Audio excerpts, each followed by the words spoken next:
शेरू देर रात ऑफिस से अपने घर की तरफ जा रहा था और बहुत भूखा और थका होने के कारण बाहर से ही खा के जाने की सोचता है, पर देर रात होने की वजह से सारे दुकान बंद हो चुके थे। तभी शेरू को आइडिया आता है कि स्टेशन पे दुकान चालू होगा और स्कूटर भगाते हुए स्टेशन पे आ जाता है। आगे जाते ही शेरू को एक दुकान खुली हुई मिल जाती है। शेरू फटाफट समोसा खरीद के मजे से खाने लगता है और थोड़ी ही देर में एक छोटा बच्चा दूर खड़ा दिखाई देता है। शेरू उस बच्चे को हाथ हिला के मुस्कुराते हुए हाय बोलता है, पर बच्चा स्टेशन के किनारे जाकर गायब हो जाता है। शेरू को लगता है बच्चा पटरी पर गिर गया, इसलिए डर जाता है। शेरू दौड़ते हुए उसकी तरफ जाता है, इससे पहले कि कोई ट्रेन ना आ जाए। शेरू पहुंचकर नीचे पटरी की तरफ देखता है, पर वहाँ कोई नहीं दिखाई दे रहा था। शेरू डरते हुए चौंक कर पीछे गिर जाता है और उठकर तेजी से स्कूटर की तरफ भागता है और अपने स्कूटर को स्टार्ट करके भागने लगता है, पर शेरू डर के कारण गलत रास्ते पर आ चुका था। और अचानक शेरू को बहुत सारे झटके महसूस होते हैं, क्योंकि शेरू ट्रेन की पटरी पे स्कूटर चला रहा था और रास्ते के जंगल में एक आदमी पीछे इशारा करते हुए घूर रहा था। आगे जाने पर फिर एक चुड़ैल वैसे ही पीछे की तरफ इशारा कर रही थी। शेरू पीछे मुड़ के देखता है तो एक भयानक धुआं उसकी तरफ आ रहा था और अचानक धुआं अपने अंदर समा लेता है और शेरू कंकाल में बदल जाता है।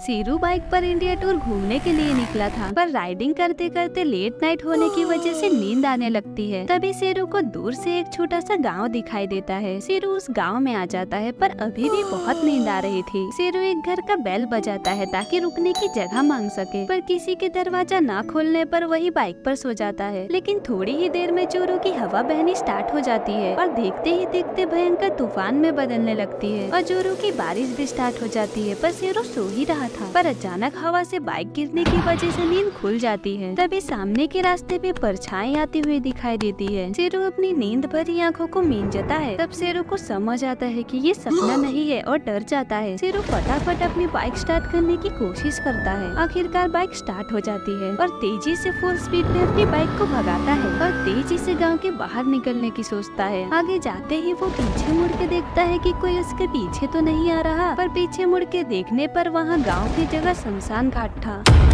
शेरू अपना आईफोन चलाते चलाते देर रात घर आ रहा था। तभी शेरू को दबी कदमों की आवाज आती है और अचानक पीछे मुड़ते ही दो लोग सर पे लकड़ी से हमला कर देते हैं और शेरू का आईफोन छीनकर वहां से भाग जाते हैं। और शेरू बेचारा कुछ नहीं कर पाता और बेहोश हो जाता है। 2 घंटे बाद शेरू को नींद खुलती है। शेरू तुरंत दौड़ते हुए अपने घर की तरफ भागता है और सारी टेंशन में बातें अपने पापा को बताता है। शेरू के पापा तुरंत पुलिस स्टेशन में फोन करके सब बातें बताते हैं। थोड़ी ही देर में पुलिस आती है और इलाके का जायजा करती है, पर अफसोस पुलिस को कोई भी सबूत नहीं मिलता और वापस चली जाती है। बेचारा शेरू पापा से दूसरा आईफोन देने की रिक्वेस्ट करता है, पर पापा फिर से हमला होने की टेंशन की वजह से मना कर देते हैं। बेचारा शेरू अगले दिन अपने दोस्त चिट्टू को सब बता देता है। चिट्टू बोलता है तो हम आईफोन को ट्रैक भी तो कर सकते हैं, और थोड़ी ही देर में चिट्टू आईफोन ट्रैक करने में कामयाब हो जाता है। फिर दोनों ट्रैक करते करते शहर में जाने लगते हैं और चिट्टू शेरू के बाजू वाले घर की तरफ इशारा करता है। शेरू को बहुत गुस्सा आता है, पर वो कुछ नहीं कर पा रहा था। बट रात होते ही दोनों बोतल में पेट्रोल भर के ले आते हैं और घर के चारों तरफ छिड़कने लगते हैं। फिर उसमें आग लगा देते हैं, जिसमें लोगों के चीखने की आवाजें आ रही थी। शेरू और चिट्टू तेजी से वहाँ से भागने लगते हैं, इससे पहले कि कोई देख न ले, और अपने अपने घर पर आकर सो जाते हैं। पर शेरू को एम्बुलेंस की आवाज साफ सुनाई दे रही थी। आखिरकार सुबह हो जाती है और अब शेरू अच्छा फील कर रहा था। पर स्कूल जाते वक्त देखता है टीवी पे वही न्यूज चल रही है जिसमें 3 लोगों की जान चली गई। शेरू और चिट्टू नॉर्मली क्लासेस अटेंड करते हैं जैसे कुछ हुआ ही ना हो, पर आखिरकार पुलिस सीसीटीवी फुटेज से पहचान ही लेती है और शेरू और चिट्टू दोनों जेल में बंद हो जाते हैं। पर एक दिन मिस्टीरियसली दोनों की कंकाल जेल में पड़ी मिलती है। कहा जाता है कि ये वही 3 आत्माओं ने किया है जिनकी मौत आग में हुई थी।